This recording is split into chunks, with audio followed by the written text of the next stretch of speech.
Okay. Okay.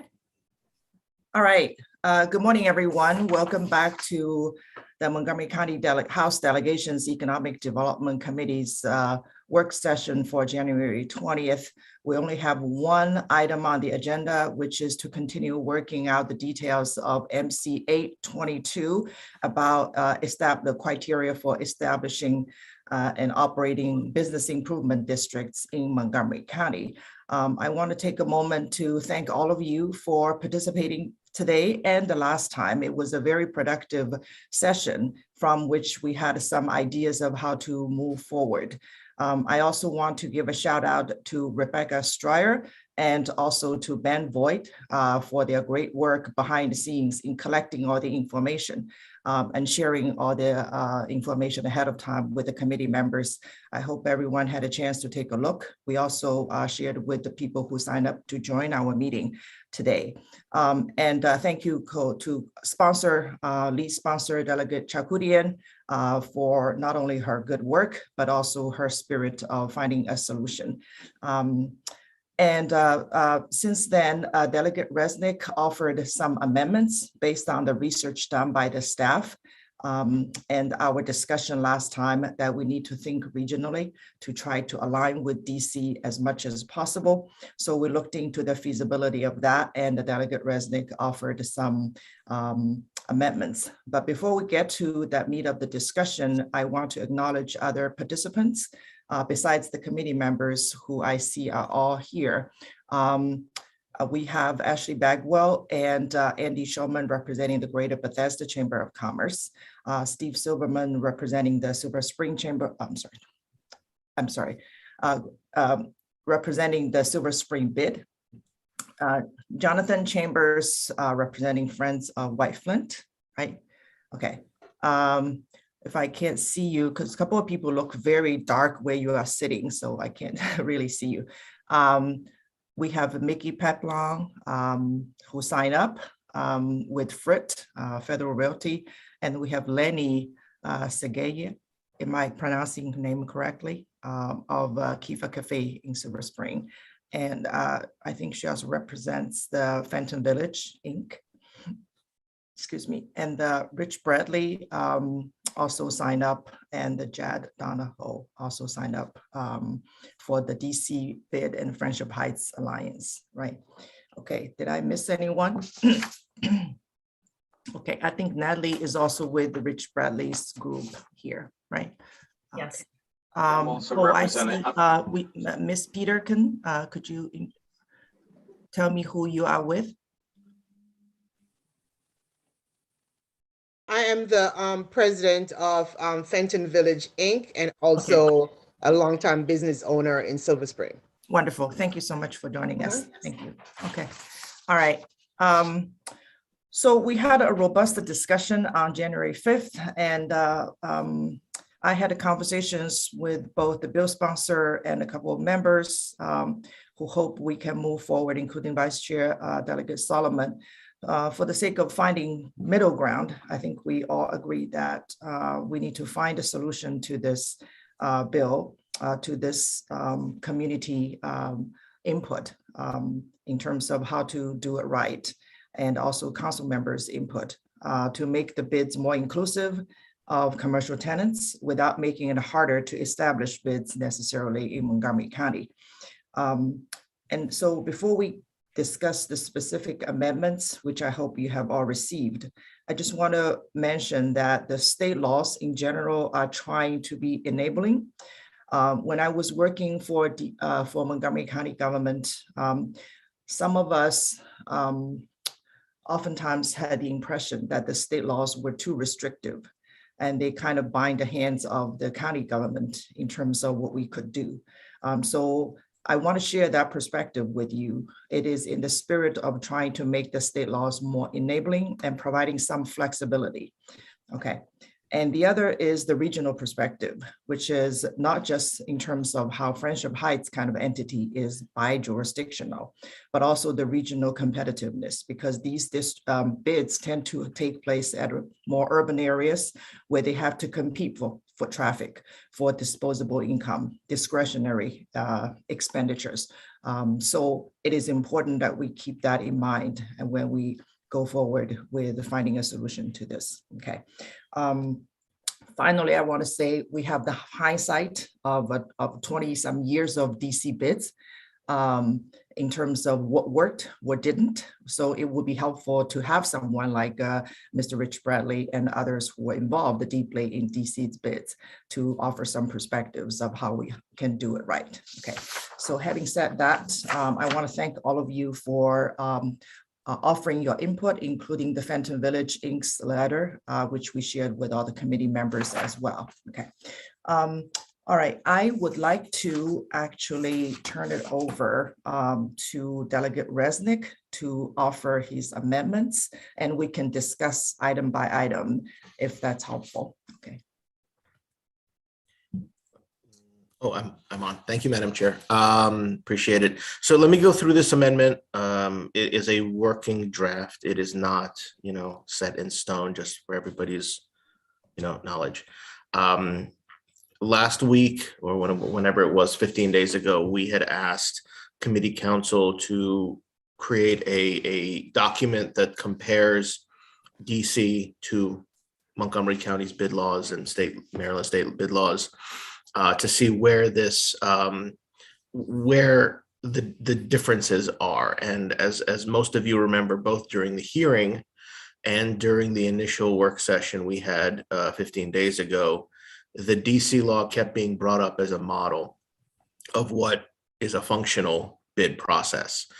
In addition, some of the chambers and others had mentioned that future bids may overlap between DC and Maryland, and making the bid laws between the two jurisdictions different would create issues with actually creating the bids. So with that goal in mind, what I tried to do with this amendment is make the Maryland law as close to the DC law as possible, but continue to maintain some of the unique features that the proponents of this bill had wanted to keep. So what we are doing with this is maintaining, let me go through just very quickly what we did and what we didn't do. So we maintained the 15-member requirement of the bid boards in this amendment. We removed any requirement for tenants to be able to help create the bid. That's left with the property owners. And we did bring that back down to 51% rather than 65%, because I believe the majority of folks who were experienced in this had said that would be difficult, if not near impossible to do. And again, DC is 51. We also, I'm sorry, I'm in the bill, not in my amendment, so I apologize. We also maintained in that 15-member board the requirement to have commercial tenants on the board. Again, we aligned it with DC to say that at least 51% of the people on the board have to be the property owners, but the remainder will be tenants. We also maintained the requirement that tenants elect tenants. In that process, what we are essentially doing is giving authority to the governing body, whomever that is, the county, the state, whomever that governing body is that establishes the bid, the ability to set up an election process that would allow tenants to elect tenants.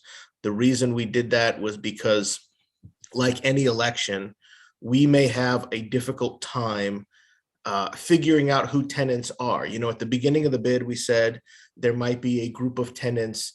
By the time the bid is established, some of those tenants may have moved to a different area, gone out of business. There may be new tenants that came in. It's impossible to establish. So just like any election, just like our elections, a process is in place where at the time of the election, the governing body establishes who those tenants are, what that definition is, and the process by which the election takes place. So if tenants participate, they participate. If they don't participate, then they don't vote. And the people that vote elect the people on the board. So we've established that. And then once that is complete, I believe we did also remove retroactivity.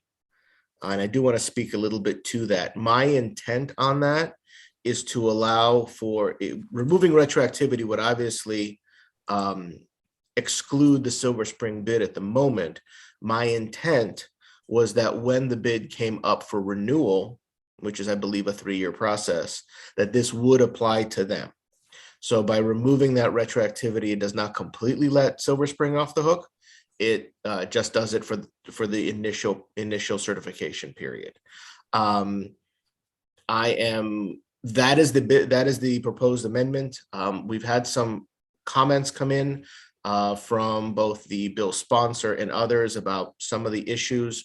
I will say that there was one comment about, and I'm going to go specific to a line, page 2, line 19, where we strike commercial tenants. That is the membership requirement, and we were asked to put that back in so that commercial tenants, even for the sake of collaboration, are considered members, even if they're not part of the initial establishment of the bid. I have no problem with that. We can go ahead and strike that strike. And then there was a discussion about possibly putting back in retroactivity, since the bill itself does not take effect until 2023. So that gives the Silver Spring bid time to ramp up their compliance. Again, I have no issue with that. We can strike that strike as well. But those are the 2 comments I've received so far. And that's the amendment. And I'm going to open it up to the committee for discussion. Madam Chair, back to you. Thank you so much, Delegate Resnick, for the thoughtful amendments.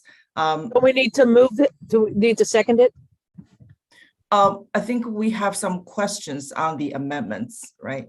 So I'm going to entertain some. I believe that. We have to second it before we can have the discussion. Oh, sorry about that. So I'm going to move the I'll amendment. second it. There we Okay. go. All right. Okay. All right. So all in favor? No. Oh, no, now the discussion. It's Oh, I'm it's sorry. motion, amendment, discussion, vote. That's why Okay. we can't All right. discuss it until we move it. Okay. All right. I see Delegate Solomon's hand up. Be helpful if I unmute. Thank you, Delegate Resnick, and thank you, Madam Chair. I know I had some concerns over the membership piece, so I'm glad that we put that back in. I think it seems like that worked really well in DC. A definite way to collaborate and bring people together, and still give the bid the flexibility to be able to to sort of govern their own house. So I appreciate that. I'm glad to hear that, but just for the sake of clarity, the amendments as moved do not have them back in. That was an error. We have to take action to move that back in. So Okay. please be mindful of that so that we can make those changes. Right. So the first amendment will be stricken. Yeah. Okay. All right. Delegate Kaiser. Thank you. I have several questions. I also see 2 non-members of the subcommittee with their hands up, and I thought they usually are just able to answer questions. Correct. But so I have a few questions, and I apologize to everyone. I read through the documents last night, and I appreciate what everyone has done. I like what Delegate Resnick did. A lot of those things make sense, and I want to back things up for 1 second. I first want to confirm that when we do this will impact all the bids in the same way in the county. Is that correct? That's the simple question. So it's my understanding that at the moment, there's only the one Silver Spring bid that exists. But there's interest potentially in There's- Bethesda, Friendship Heights, possibly even Wheaton at some point. Correct. Yes, there is interest other places, but right now I think there's only the one bid in Silver Spring that exists.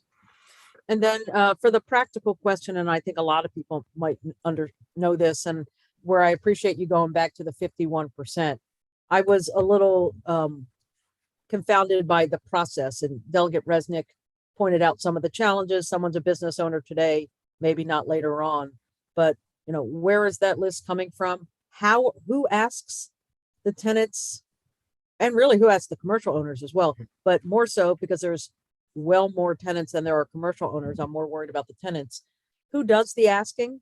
How are they asked about this? Do they even know what's being asked when this is being put in front of them?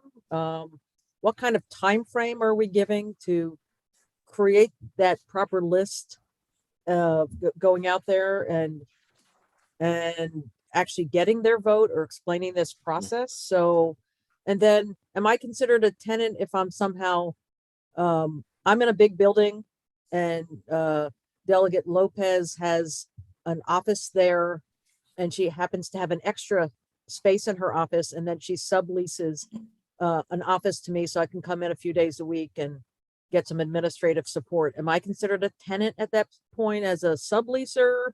I mean, are those types of details easily worked out? And I apologize, this is possibly the longest question I've ever had in a legislative hearing.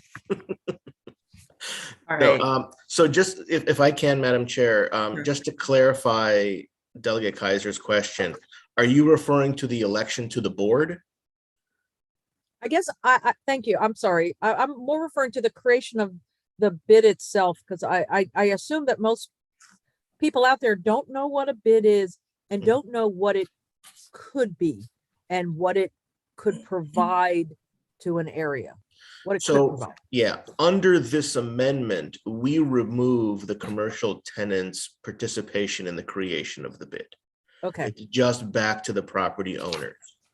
But then the next question I would then say is, when we then elect so many of them on the board, which seems like has to be 7 of the 15 or whatever, some number less than half. So I guess my questions would still then apply. Right. What is the process of reaching out and connecting with them, finding them, explaining it, and all the above? So that's my amendment specifically kicks it to the governing body that has authority over more likely the county, but we didn't want to exclusively say the county if it was a municipal bid or some other multi-jurisdictional bid. So we kick it to the governing body to establish an election process.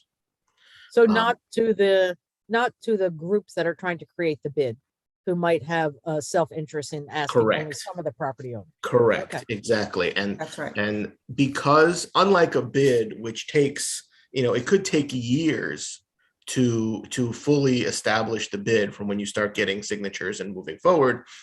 And in that time, business owners can come or tenants can come and go, whereas property owners probably not as much. The election is much more of a shortened snapshot in time and much easier to identify who the tenants are at that particular moment. I believe, Ben, do we have a definition in law already for a commercial tenant? Yes. We should. Let's see, sorry. Okay, for the economic development article, it says commercial tenant means a lessee or other lawful occupant other than the owner of non-owned property within a district. It's on page 2 of the bill. It is in the bill? Okay. Yeah. And in It's the same Ben's definition. wonderful memorandum. Thank you, Ben. That was very helpful. Yeah. All right, So I'm good. Yeah, we have a Okay. definition of commercial tenant. The governing body can establish that election process outside of the self-interested parties. And then we can, that would be the process. Okay. Thank you. Delegate Solomon. Thanks again, Madam Chair. Delegate Kaiser's questions jogged my memory on another issue I wanted to just mention, and we were sort of getting at it. Delegate Resnick, I get completely what you're doing, and I thought we had a really productive conversation at the last work session. Rich, appreciate you jumping in on that one to talk about sort of how the DC bids, they put together the list of commercial tenants and they do the outreach. So I'm wondering if maybe to sort of split the baby in this section of your amendment, Delegate Resnick, where you talk about giving the county or the governing body the ability to sort of set up that process on the election. If we put something in there that has to include early outreach on the creation of the bid to commercial tenants. We won't give them the details, but I think this way, there's sort of some impetus because it makes it clear later in the bill that there has to be some way to contact the commercial tenants for the notification once the hearing is established. And so when I read that suggested to me that there was going to be some onus on the bid to at least create a membership, a list of the commercial of the tenants that they'll have to reach out to and notify. But maybe we just put it in there so it's sort of clear the way that it is in the DC law that says there has to be some list of commercial tenants so that there's some outreach that can be done, and we'll leave it to the county maybe to more clearly define it on the exact process. But at least there's an acknowledgement that at the beginning of the process there has to be some list of commercial tenants the way that DC does it, and there's some notification.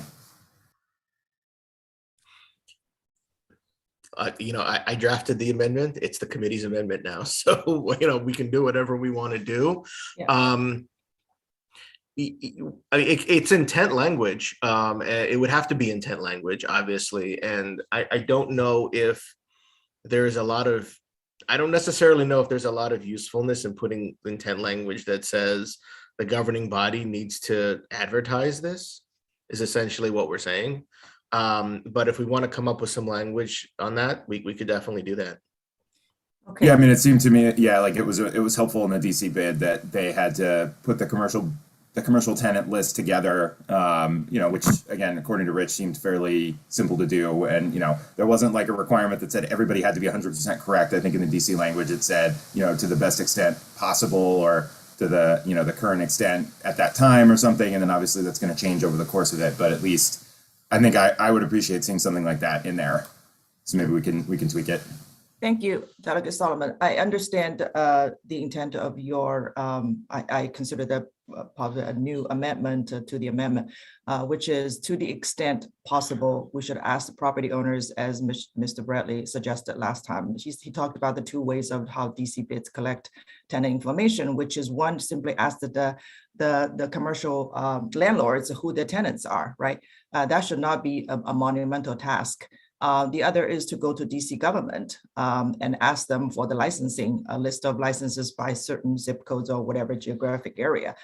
So I think we have precedents, and we can certainly request that to the extent possible, so that council members in making those decisions about who else should be on the board besides the commercial landlords, right, can make informed decisions of who are the tenants, what does the business community look like in that area.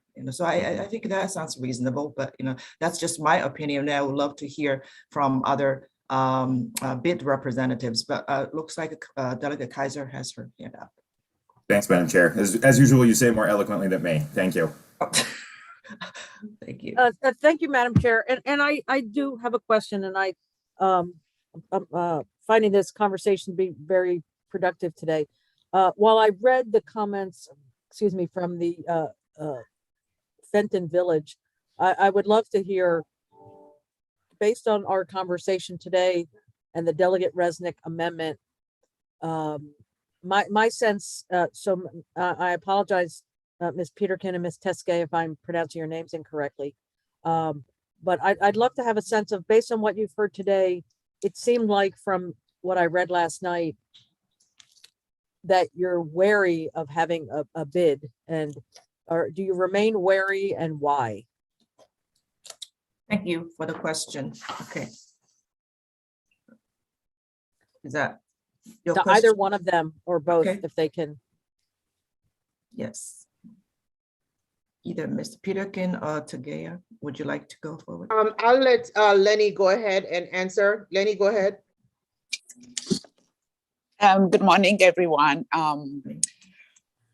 The problem that we do have is with the bid, not exactly with the bid. So the way the whole thing started. So Fenton Village Inc. has been promoting and doing all of the marketing for the last 12 years, almost 12 years, right? So the problem that we have, the worry that we have, the conversation that we have with Steve Silverman and most of the council members, it does not give us a real sense that they really care about promoting where Silver Spring is now. So the way we feel as a Fenton Village Inc. is what they're trying to promote is not the Silver Spring now, the one that they wanted to bring. So not having, I don't even know how it has changed state-wise, just for Montgomery County. I don't know who is behind it to change the amendment. So the problem that we have as Fenton Village Inc. is Fenton Village is a very diverse, ethically diverse, economically diverse. So it does not feel that they will really care for the Silver Spring is already here. So what we're trying to do is, whether in DC or not, we're trying to change what is being institutionally taking people out of who build it. That is the worrying for us. So Okay, we're not, yeah. Okay, I appreciate that. Okay, I thank you for your answer. I appreciate that. Thank you. Yeah, I just wanted to add one more. This is what, as Fenton Village, what we're trying to do is really to include everyone, whether the property owners, all of the people, to make it a very good place what we started. So Thank you. Thank you. that's, yeah. I see Delegate Resnick. Thank you, Madam Chair. I'd like to follow up with Ms. Tsegay. I understand your concerns, and I, frankly, I agree with them, right? We want to make sure that we have everybody involved as much as possible.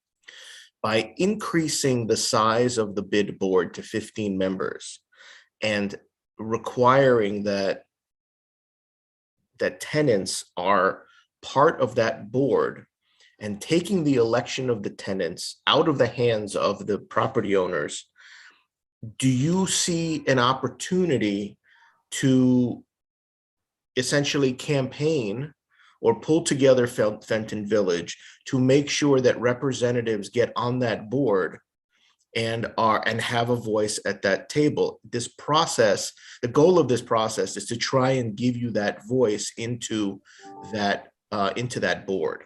And so if we have a fair election completely out of the hands of the property owners, to put at least, probably, I'm guessing, 7 tenants onto the bid board, would that be an opportunity for you to be able to properly campaign and get people who look like the property the business owners within Fenton Village and Silver Spring onto that board? Is this a process that you could work with?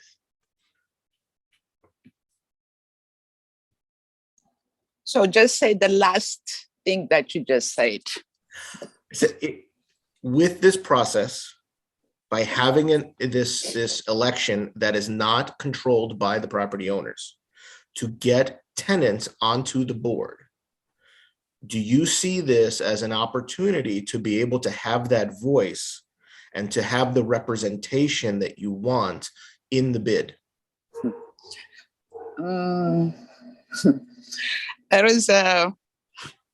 So my problem is, like, I really wanted to get on the board, right? But my problem is, when you build a house, if you build it on a water and you expected it to stand alone. So the beginning of the whole, this particular bid, I'm not against bid, but this particular bid, the way it started, the way the whole process is building a house and water and expecting it to not to sink. So that is my problem. It's not being on the board or not. So when we created this thing, the whole thing is just, yes, we're trying to create, we're trying to make it better. So how can you make better with this all different amendment without really starting the house on a real ground? So that is my problem. That is, I think, Fenton Village. And I would love Suzanne to add on that one. How can we make it for everyone, for DC, for everyone? Okay. For the Ms. whole, Peterkin? Thank you. Ms. Peterkin, would you like to add?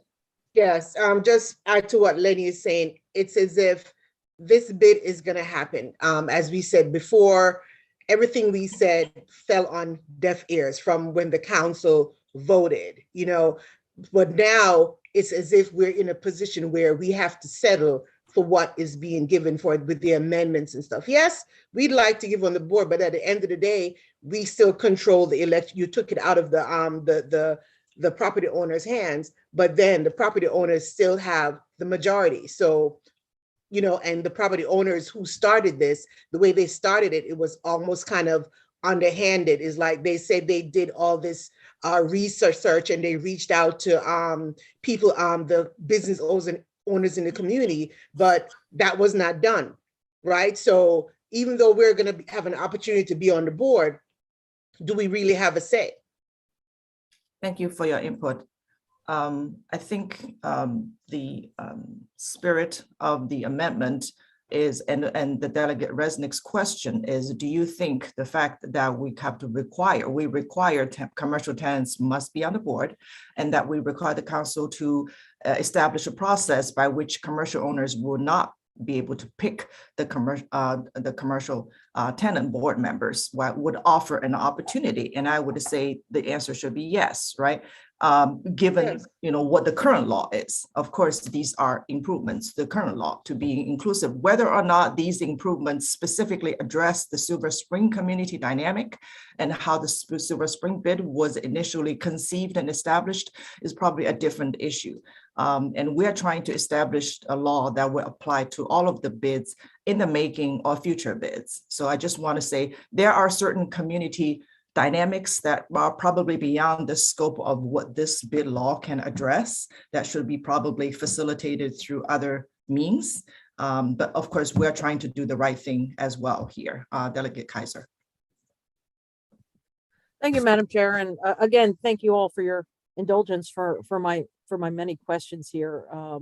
Again, I appreciate what Delegate Tarkoudian has been trying to do, and how Delegate Resnick took all of our concerns last week and try to address it with an amendment. I just wanted to clarify if Mr. Silverman can answer in regards to the size of the board and it being increased, and what the required membership is, what his sense is of how that might work. Thank you. Steve, you're muted. There we go. Many people have wanted me muted for years. Thanks for the question. So I'll just tell you what our experience has been. When this law was enacted at the state level years ago, the numbers were just picked. Nobody talked about the size of the board. In fact, it was 5. And we said, well, that's way too small. So it came in at, not more than 9. The only concern that I would have, based on our experience in trying to recruit board members for the Silver Spring bid, is mandating at least 15. That could be a problem in terms of getting 15 people to serve on the board. So I guess my suggestion might be to put a floor, but then leave it up to the governing body, which would be the county council, to set the size of the board. In DC, my understanding is that the DC law does not mandate size of boards. It leaves it up to each bid to determine in its application process how many board members there are going to be. So that would be my only concern, would be a mandate of at least 15. What happens if you just really can't recruit 15 people? So that's just a thought. Okay, I would like to hear from. Appreciate that. I'm sorry. Go ahead. I would like to hear from the bid representatives to see if what they think this point that Mr. Silverman mentioned and other suggested amendments, how they would impact the ability to form boards. Let's see, Andy Shulman, please. Thanks, Delegate Chi. On behalf of both the Bethesda Chamber, and I'm here representing White Flint Downtown Advisory Committee as well, we would agree 100% with Mr. Silverman that I understand that 15 could be problematic in some situations. In other situations, it may not be enough. In North Bethesda, we expect to at some point, start our bid and grow it over time. And as the bid grows, we may need more representation. So I think we would like to have the latitude, and if that's approved by the county council, I think that's perfectly fine. But we would like to have the flexibility to be able to change that number. And you're okay with the current Maryland law, which is 5 to 9, right? No, we're not. No, we would like to see a floor without a ceiling. Okay, only a floor. And what would be your floor? I would say 9 could be a floor, but we're flexible there. Okay. Some bids in DC are extremely small with a tiny budget, and other bids in DC, like the downtown bid, is huge with millions of dollars. So it's very different, All right, Ms. Bradley. Mr. Bradley, sorry. Yeah. Thank you, Mr. Chairman. Nice to see you again. I just want to say, last night as I was going to Maywa to pick up my dinner, I was thinking about this issue, and I parked in front of a small nail salon. But as I was going home, I passed Clyde's, but also Saks. My point was that essentially all of them could conceivably be, candidates to be on from a retail perspective. And there's some very good office tenants as well. I guess where I would come out of this is the idea that there be a floor. The floor could be whatever, but I would allow for more so that you could make exceptions or add people whose voices come along who need to be heard and be included. So I would allow, I think, the idea of some floor, but without specifying a maximum. I think the DuPont bid board is 15. This is a fairly small bid, but the downtown board is 45. But the issue, as you said, in the district, there is no specification, but if you feel a need to, at least to have a minimum, but I would not prescribe a maximum, because I think you want to give an organization flexibility to find those companies at whatever the particular need is to be able to respond. Thank you. Thank you. Thank you very much. Something happened to our Zoom. Everybody disappeared from my screen except for their names. The only one who's staying with me is Mr. Chambers. So I'm going to ask him, Mr. Chambers. I'm just kind of joking. Are you there, Jonathan? Yes, I'm here. Representing the Friendship Heights, because last time I didn't have time to call on you, but I would love to hear your perspective because it's a bi-jurisdictional entity, right? Do you have any reactions to our discussion? Yes, actually, my computer froze for about 10 minutes, so I missed some of the earlier discussion. But good morning, my name is Jonathan Chambers. I represent Friends of White Flint, which is composed of residents, businesses, and property owners. I'm a resident member. Our general position as a body is that we oppose any legislation that makes it harder to create a bid. Specifically, we do concur with the Bethesda Chamber, Greater Bethesda Chamber of Commerce, in opposition of increasing the property owner threshold to 65%, as well as the imprecise and arbitrary commercial tenant requirement for the creation of a bid. However, Friends of White Flint does strongly believe in community representation and agrees that it's important that bid leadership should reflect our diverse and collective values as a community as a whole, including commercial tenants. So we wholeheartedly support the amendment language that increases the minimum size of the bid board and removes the cap on board members, as has been discussed. A bid can be a critical community asset, especially in unincorporated communities such as Silver Spring or White Flint. And especially these communities that are poorly geographically defined and have no formal government. Speaking as someone who does work on multiple bids in the district, including Southwest, DuPont Circle, downtown DC, and the Mount Vernon CID, all of these bids have crucial roles in advocacy, marketing to retailers and office tenants, placemaking, community events for residents, and so forth. Even here in the Golden Triangle, they're doing COVID vaccinations, food trucks, social events on Farragut Square, and pedestrian and bike improvements, which I benefited from firsthand. Friends of White Flint has done a lot of these things, but having that stable funding source and formal organizational structure would be a big help in moving forward and being more competitive. So you're overall okay with the offered amendments, except you would like to, you agree with Mr. Silverman and Mr. Showman that there should be a floor but no ceiling, right? Yes, we Okay. agree. All right. Okay, thank you. I don't know whose hand was up first, Delegate Kaiser or Delegate Resnick. I defer to Delegate Resnick. Okay, I was about to defer to Delegate Kaiser and she beat me to it. So just a thought here. I'm actually okay with the floor. It's just something we have to keep in mind. I am insistent on keeping the commercial tenant representation in that group. So just keep in mind, if we're talking about 9 people, we're talking about 5 property owners and 4 tenants, presumably. If we're talking about 15 people, obviously that ratio goes up and more people have an opportunity to participate.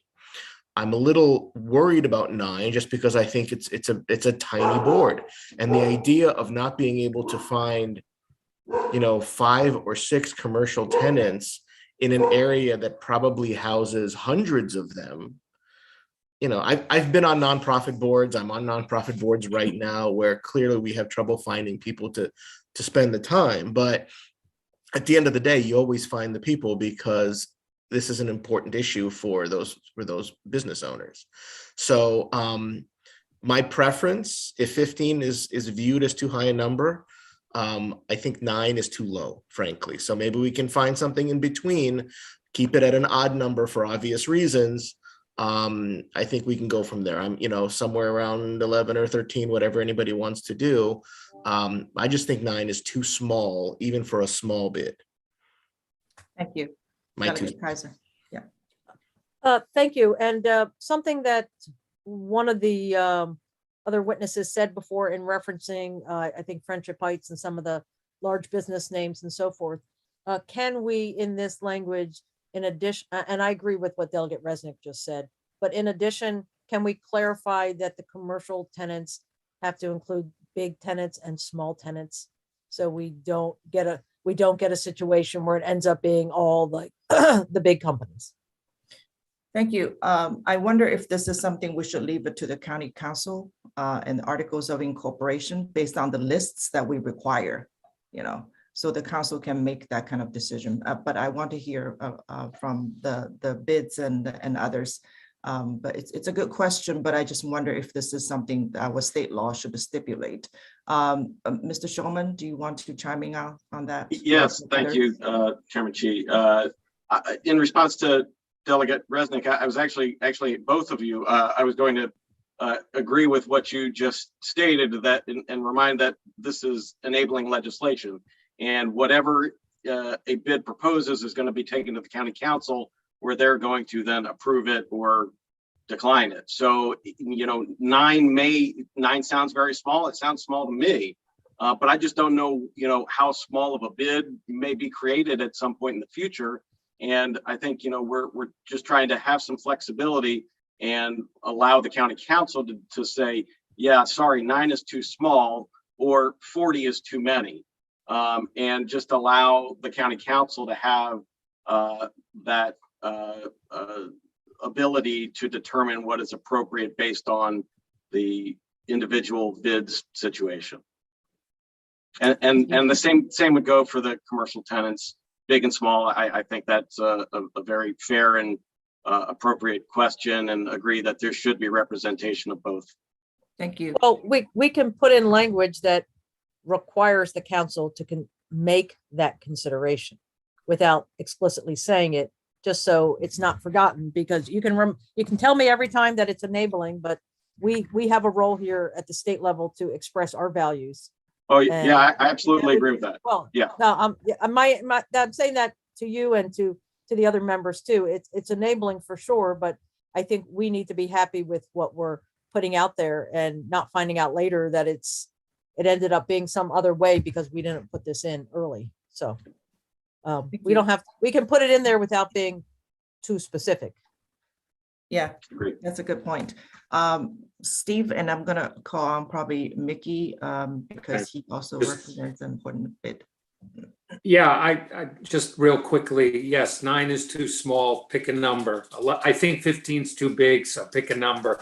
And if you want to put in some language that in effect directs the governing body in some way to have a mixture of small and big commercial tenants on the board, that's fine. Just as a reminder, when the council passed the legislation creating the Silver Spring bid, which we all agreed on the composition, they were very specific that of the businesses on the board, of which there are 4, one of them was a business over 50 employees, and the other 3 were under 50. So the precedent's already there, and is whatever language you come up with, if it's not prescriptive to the local governing body, that would be part of the discussion. That the enabling legislation's intent is to have a mixture of sizes of businesses on the board. Okay, well, we can Thank you. certainly put in the language to indicate that the council, in addition to figuring out the process for electing board members, should also consider the mixture of the commercial tenants and also the size, and we can decide today whether it should be 11 or 13. Before I get to Mr. Bradley, I want to hear people who joined us today and last time, but didn't get to chime in on this. So I'm going to call on Mickey, please. Pike and Rose. Yes, thank you, Madam Chair. Without rehashing everything that everyone has already gone through, a couple of points that I think are important. So obviously the location of the bid and the size of the bid are going to be very specific, and so there's a lot of, I'll say details that. Mickey, your voice is a little low. I don't know if it's just me or to others as well. Okay. All right, I'll speak up. Great. So where I was going with that was, I think, if you look at an area like North Bethesda, where right now the majority of the tenants that are here are either in one of the projects that are here, or potentially could get pulled into the area based on how the geographic borders of the bid are created. And so but that is obviously a very different type of group than what you would have, say, in Friendship, because of the established nature of things down there. And so I think the requirement of having commercial tenants on the bid, I think, is good. Obviously, we can't get things done without them. They're our customers. They're the most important people to us, from the property owner's perspective. And so to have them out there and helping us as we work through this is very important. I think that, looking at some of the other points, the 51% requirement is absolutely the standard that we should maintain. We want we want a bid to be established, we want it to be done and be able to do that without too much difficulty. And of course, if you've got that majority, that makes sense there. And as far as the number of board members, again, this is where everyone's gone. It seems like there's probably not a specific number that's going to make sense for everybody. Having a 4 makes sense.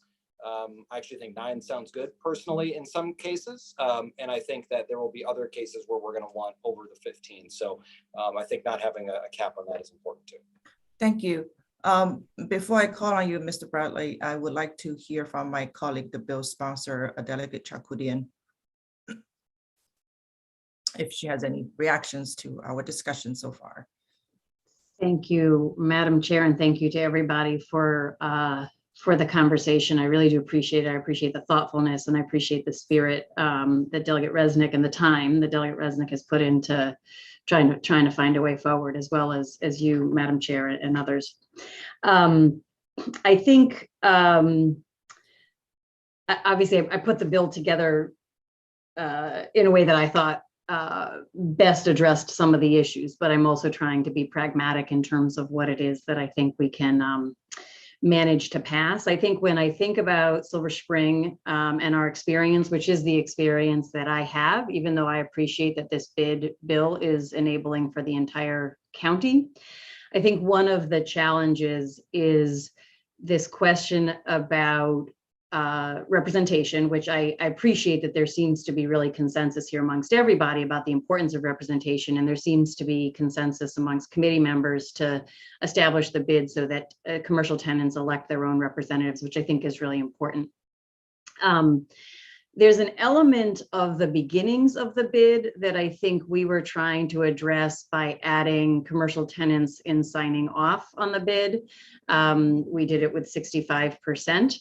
But there's I think if that's not gonna, if we don't have the votes for that, which I can count votes. I see that we don't have the votes for that. So if we don't have the votes for that, what I want to do is sort of back up and say, is there some other way maybe we can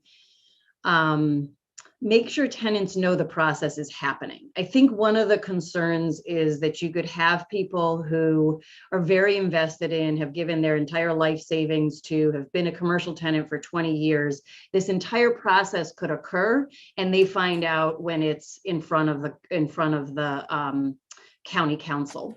And that's really late to have participation. I'm hearing several property owners and business leaders saying they really do want that participation. So I appreciate that. I'll take that at face value. But part of why, so what I'm wondering is this, and this is not in any of the amendment yet, but in asking for the application to the county council to include a list of business owners, I think that's a step in the right direction. Again, that's to the best of their ability, recognizing there may be some that are brand new and aren't on a list yet. I appreciate that. But potentially adding notice in there as well, so that those, as the bid is being developed, Lenny gets a letter at her shop saying, hey, we're working on this. And if you want to, even though she's not going to be able to vote on whether or not it's going to happen, she knows it's happening and she can start being part of the conversation at that point instead of finding out about it once it's in front of the county council. And so I think that may be a way that addresses this concern that people have about not having something that's so burdensome that they think they could never get a bid together, but still making sure that early in the process, commercial tenants are hearing about the possibility of it happening and having some voice in it. So I could work with, I can play around with language along those lines, or perhaps others have that, but I think that may be kind of the balancing act between the concerns as it relates to the beginnings of the bid, which I think to some extent, Lenny and Susan were kind of highlighting as, building on something with a shaky foundation still could be problematic, but that may strengthen that foundation. Thank you. Thank you very much. Mr. Bradley, do you have something to add to our discussion before I call back on? Yes, yes, I would. Thank you again. I would just express some concern about foreclosing the opportunities for other classes of individuals to be on the board. So not just to limit it to commercial property or to property owners. For example, there are residents, there are condo owners, there are civic associations. We had ANC members on our boards. Additionally, there are cultural institutions that you may want to engage in some way, shape, or form, or there may be social serving organizations they're needed. So my point was just to say, I think it's important to have both property owners, primarily property owners, but also commercial tenants, but make sure that it doesn't foreclose the ability to make this really a community improvement district as much as it's a business improvement district. Thank you. Yeah, I think when we say commercial tenants, it's very loosely defined. It includes nonprofit tenants that pay property tax, but not income tax. But, and academic institutions and hospitals and churches fall into that category. That's right. Thank you. Yes. All right. Delegate Resnick, you always raise your hands simultaneously, so don't do that to me next time. All right, you're muted. I'm muted. There you go. Sorry. I have a question to Delegate Charkoudian. As far as the notice issue, as far as the notice issue, the bill as it's currently drafted, and this was, I believe, existing language, does already require 21 days notice to commercial tenants for the public hearing. Are you suggesting that we make that even more explicit or sooner, or what would you like to see in that?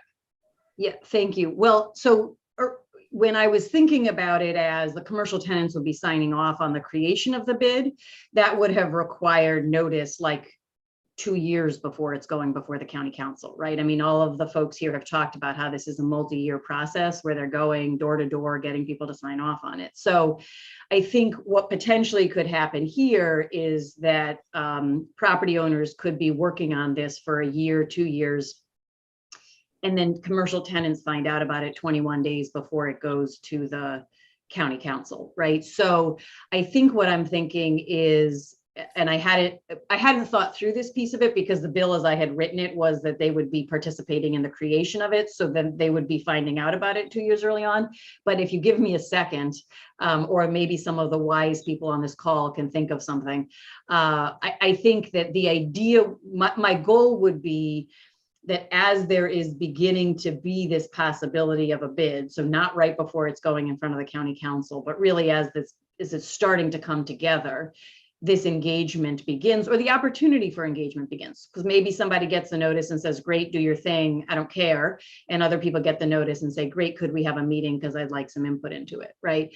So I don't know if maybe some of the people who have worked on bids can talk about like what point in their process they know this is likely to happen. They certainly know it's likely to happen more than 21 days before it goes in front of county council, but maybe someone could offer some other point in time which would trigger, now we send notice to this list of commercial tenants that we have identified for the purpose of our application. Does that answer your question? I know it's not a specific answer because I just am starting to think about this now as a compromise on what had been something else I put in there, but that's I think what we would want to try to do. Yeah, hearing from even Mr. Bradley or some of the others about when it's a viable thing, because we don't want it, it might just be a handful of owners in the beginning who may not have a budget to be able to they're just starting the process. They may not even have the funds to be able to send out a letter to every single commercial tenant. So when it becomes viable that we want this kind of notice to come out, I don't know when that point might be. And it might not be a point in time, and might not be 21 days or a year and a half. There might be some sort of a physical trigger that takes place. Like, for example, I don't know. You know what? I don't even know. So I can't even think of something. Let me call on Mr. Jed Donahoe, who has not spoken today, and see if he has any reaction to something, the practicality of that. Sure, thank you. On behalf of the Friendship Heights group, I wanted to mention one thing that we talked about earlier, which is the size, the minimum size. 9 works for us as a floor, 11 perhaps. As a practical matter, we would kibbutz or coordinate with our property owners on the and tenants on the DC side, and there'd be sort of 2 boards coordinating. So that's the size of it doubles. So we would tend to try to be a little bit on the smaller side, at least perhaps at first, because it could get unwieldy. We're open to the idea of there being some sort of early notification. If it's 2 years, then that effectively means it takes 2 years to form a bid. Not all bids need to take that long. 21 days, I agree, feels short. If it were 30, if it were 60 days, those are kind of notifications that we would be able to do. Again, not all landowners are going to work with us to provide us with lists of tenants. So that's a bit of a challenge, but it would be an attempt to reach out to everyone that we were able to identify. Thank you. Steve, do you have a response to this notification? Having spent 2 years trying to get signatures, yeah, I do. And so here's a suggestion. Look, as we went along, we had to keep track of, the approvals, both in terms of assessed value and in terms of parcel ownership. Remember, it's parcel ownership that is the hardest thing. So you could sit there and say that there needs to be a notice to commercial tenants, again, to the extent possible in terms of these lists, the DC language. You could say that the notice has to go out when the applicant hits 25% of parcel approval. I mean, because at that point you're along the way.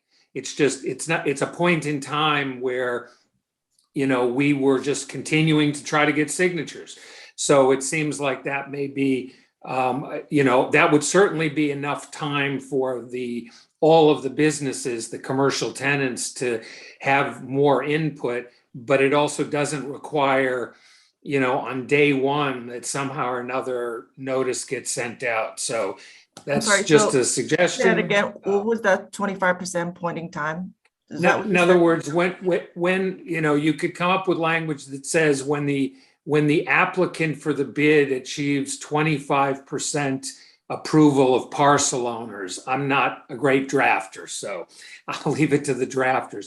But because you got to get 51% of the parcels I to see. even Okay. submit Yeah. the application. Yes. So when you get Yes. to Halfway 25%, point, about halfway. that triggers a notification to commercial tenants to the extent possible, which is the Okay. DC language. So Okay. that's a thought. I don't know how Yeah.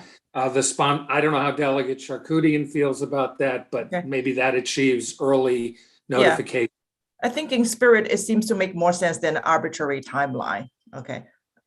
In terms of the viability of the life of the bid itself. Okay. Delegate Solomon. Yeah, actually, Steve sort of took the words out of my mouth. I was going to suggest something similar to that, and just make it clear that when you're submitting the application to the governing body for official designation, that has to be included in the application. But I like that. Thank you. I know we are already at 10 o'clock. This has been a great discussion. Let me see if let's see, if other members who have not spoken have any thoughts, reactions, or questions. I don't think we can take a vote on these amendments of the bill. We will have to special order again, but hopefully the next follow-up session will be much shorter because we already know mostly, what the BID's representatives think and the general direction and what Silver Spring Fenton Village community think. Although we could also always have more discussions, but we want to be flexible enough to allow future boards to form. And I'm thinking in terms of the minimum floor, for example, right? I represent District 15, which is not very urban. It's the least walkable of all places. Pity me for having to knock on doors, right?